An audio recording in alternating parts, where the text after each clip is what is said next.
Hi guys, it's Claire. Welcome back. Today I'm bringing you my Nonfiction November TBR. I'm not necessarily planning on getting to all of these books this month, and the reason for that is that I already read quite a bit of nonfiction, so I'm looking at Nonfiction November as more an opportunity to celebrate nonfiction and tell you about some of the nonfiction books I love. So I'm going to make a couple of videos about some of my favorite nonfiction books and also want to share with you some of the nonfiction books that I'm hoping to get to soon. At the very top of the list is We Were 8 Years in Power by Ta-Nehisi Coates. This book is a collection of 8 essays covering the 8 years of the Obama administration. A number of these essays were previously published in The Atlantic, where Ta-Nehisi Coates works, and I've read parts of a few of them, including The Case for Reparations and My President Was Black, but I think that reading them all together and reading them with the hindsight of where we're at right now with the Trump presidency will add a different meaning and perspective to them. I'm eager to get into this book because I find that Ta-Nehisi Coates always challenges my ideas, and I think that he sometimes is classified by people as a pessimist and was famously told by Barack Obama, "Don't despair," but I don't think it's bad to be challenged in that way, and I don't think it's bad to have to contend with hard truths about the world and about structural inequality and about the state of America. Next up is The White Album by Joan Didion. This collection of essays was published in 1979, and it deals with the culture and times of the 1960s and 1970s, particularly in California. And in it, Joan Didion breaks down some of the ways that we create narratives and storylines for our own lives and our own culture and the times that we're living in. And the opening essay, which is called The White Album, starts with one of her most quotable lines, which is, "We tell ourselves stories in order to live." Then I have In Cold Blood by Truman Capote, which is an extremely famous example of the type of new journalism that became popular in the 1960s and 1970s.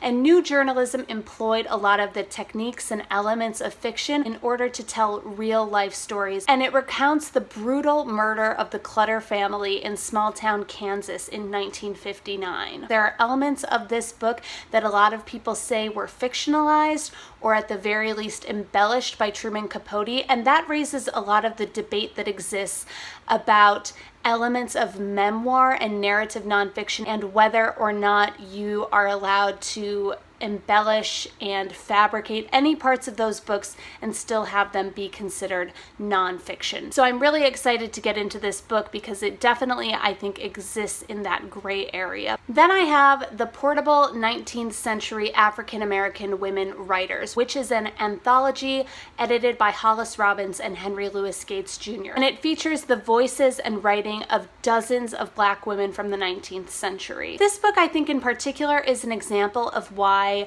BookTube isn't necessarily a super nonfiction friendly place, because a lot of BookTube and even Goodreads relies on people finishing books, telling you their ratings, giving a review of them in a wrap-up. With a lot of anthologies and essay collections, a lot of them can be read slowly or out of order, and my plan with this book is to read it bit by bit, which doesn't necessarily lend itself to a monthly wrap-up. But I'm going to resist the pressures of Goodreads and BookTube and read this book at my own pace and savor it, and I will report back at some point. Another book that I'm planning to read bit by bit is Dear Sugar by Cheryl. This is a collection of her Dear Sugar advice columns from the Rumpus, and from what I've read of these already, these are just really gentle and thoughtful insights and reflections on what it means to be a person. So I'm excited to get into this and to also read this one slowly and savor it. The next book, I have no grand plans to finish this month, but I do want to keep chipping away at it slowly, and that is Secondhand Time, The Last of the Soviets by Svetlana Alexievich. This is an oral history of Russia after the fall of the Soviet Union, and from what I've read of it so far, it's excellent, but it's also quite long, it's dense, it's heavy, it's kind of an emotional history of this not great time for the post-Soviets, so I just want to make a little more progress in this and hopefully finish it up by the end of the year. So those are the books that I want to take something of a crack at this month, but then I also have a stack of books that are high up on my nonfiction TBR, so I want to go through those quickly just so you can get a sense of kind of my most anticipated nonfiction reads. I have Dispatches by Michael Herr, which is a pretty famous journalistic account of the Vietnam War, and I'm really interested to compare it to Love Thy Neighbor by Peter Moss, which I read earlier this year and I think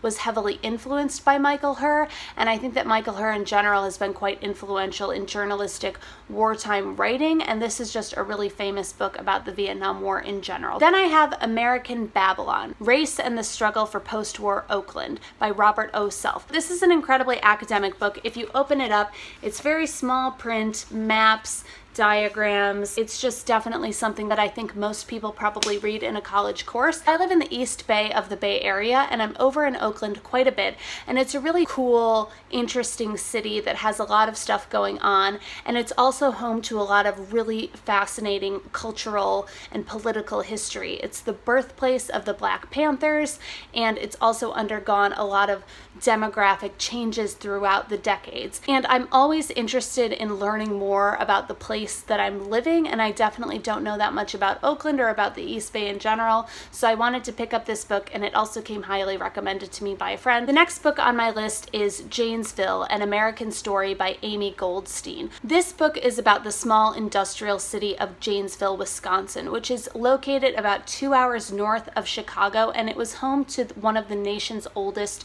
General Motors plants, which closed during the Great Recession in 2008. And since then, Janesville has been kind of emblematic of the Midwestern Rust Belt today. It's also the hometown of Paul Ryan, who you may know as the Speaker of the House / Trump apologist in chief. I grew up in a town about 20 minutes north of Janesville, and I used to go to Janesville all the time because that's where the Woodman's was, and that's where the mall was, and that's where kind of the Red Robin was. So I'm particularly interested in this case study of a Rust Belt town, especially because so much of the Rust Belt proved such a critical voting bloc in the 2016 election. So I think it should be an interesting read. And lastly, I have What Happened by Hillary Rodham Clinton, which I think is pretty self-explanatory. I don't need to tell you what this book is about. I think I'm gonna have to save this book for a little farther down the line because reading it right around the 1-year anniversary of the 2016 election is just gonna be too much for my heart to handle, but I've heard a lot of great things about this book and I am eager to get to it sometime soon.